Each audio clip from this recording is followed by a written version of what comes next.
Hi everyone, hope you're doing well from wherever you're watching this channel, depending on your time zone. Now, the discussion to do with the affordable housing has been here with us.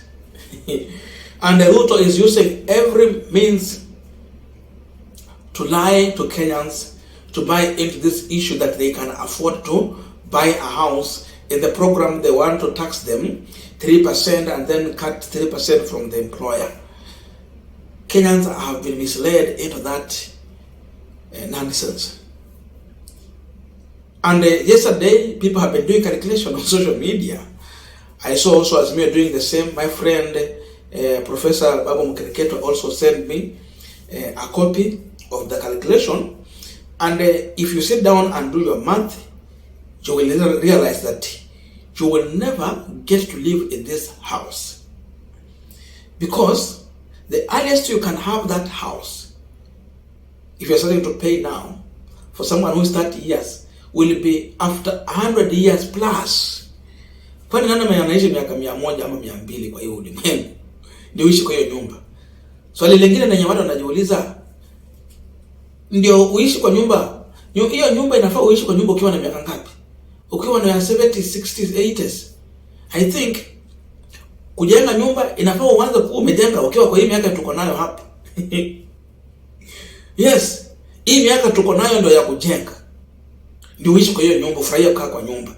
Lakini sasa kama unataka kuanza kujenga na 70, 80 years, hiyo ni nyumba gani unajenga? Unajengea wajukuu wako ama unajijengea? Utaishi miaka ndani? Miaka ngapi ndani? 10? Alafu then you are not there. Ama 20?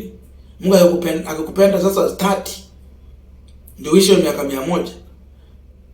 So, yesterday that debate confirms that hii mambo ya kununua hizi nyumba na hiyo ushuru unalipa ni kwamba ni pesa ambayo unaweka kwa serikali, itapotelea huko, hutawahi iona kwa sababu wewe mwenyewe hutawahi kuwa hai uone hiyo pesa. Hata kizazi chako na baadaye kitakuweko kudai hizo pesa, sababu hata hawana mpango mzima ama njia yoyote ya kutumia kudai hizo pesa. Let us go through that calculation just to confirm to you what is happening here. This is Azimio TV. Copied. If your basic salary is 39,080 shillings, you will contribute 3%, that is 3 divided by 100 times 39,080 shillings, which is equal to 1,172.40 shillings, and your employer will contribute 3%, which is 1,172.40 shillings, totaling to 2,344.80 shillings per month. The cheapest house goes for 3 million. To save 3,000,000 shillings, you need to save 3 million divided by 2,344.80, which is equal to 1,279 month, which is 1,279 month divided by 12 to put it in years, which is equal to 107 years. Ufanye savings kwa 107 years ndio ifike 3 million. If you are 30 years old now and you save from this month, May 2023, it will be 30 years plus 107 years, which is equal to 137 years. You will get your house, you will get your cash 3 million at the age of 137 years in the year 2060. Wakati ambapo Ruto hatakuwa hai, hii serikali yake haitakuwa hai, hata wewe mwenyewe ambao hutakuwa hai. Imagine celebrating your 137 years birthday in your house. Ni kinaya, ni sarakasi, ni vituko. Going through that statement, do you still believe that you can own a house through this program? Never. And indeed, what they are saying, acquire a house this country, kwa town, the cheapest one will be 3 million. It's true. I'm constructing a house in the village. Sijamaliza hata, but I don't want to go into calculation. I can tell you, building a house is not a joke. This is what I'm doing in the village.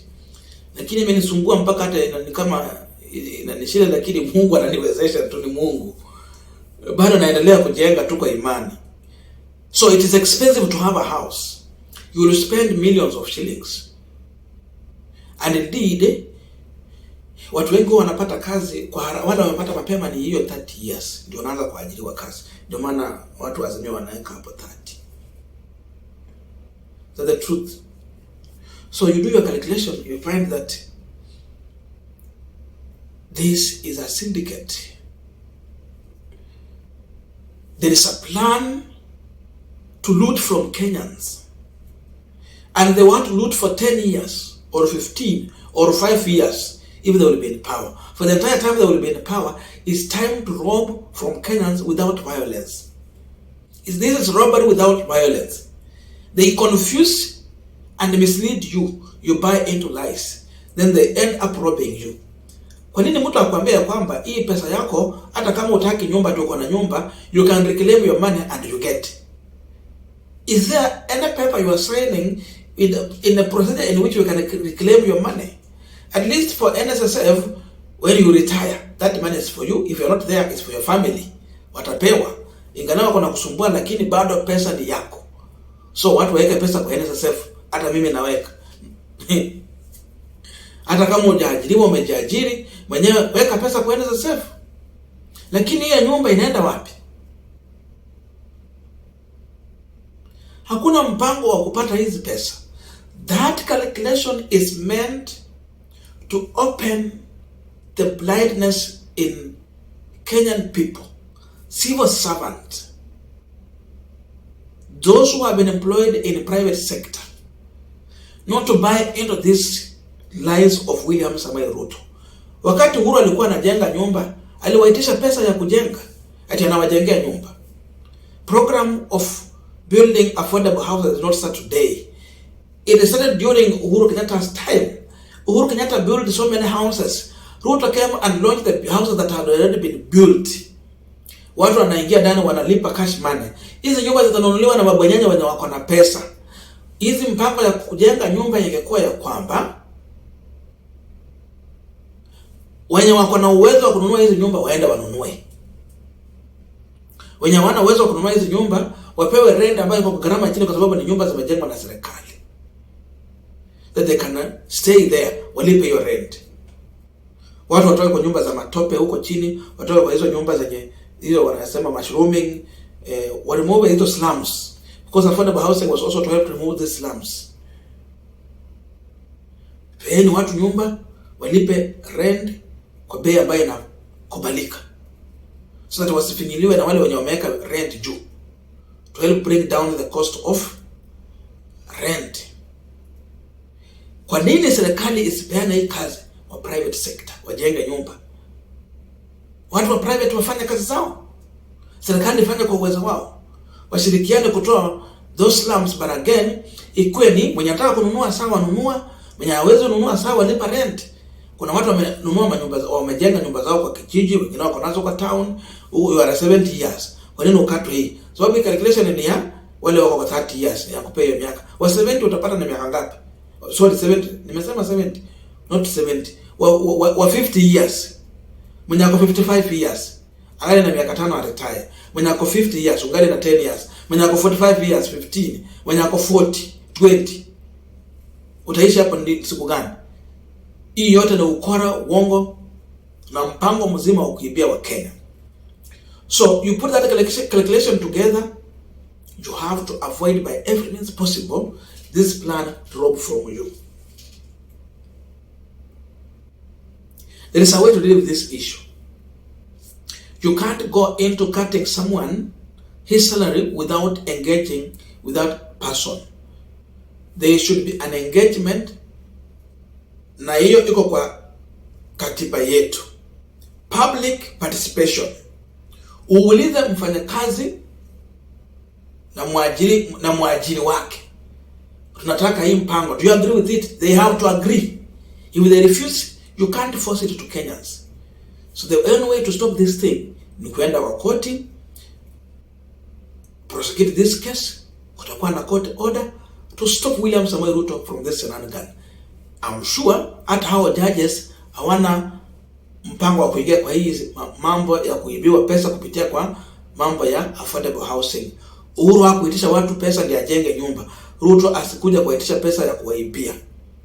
Hii mambo itasimamishwa kupitia tu kwa koti. Thank you and see you in our next video.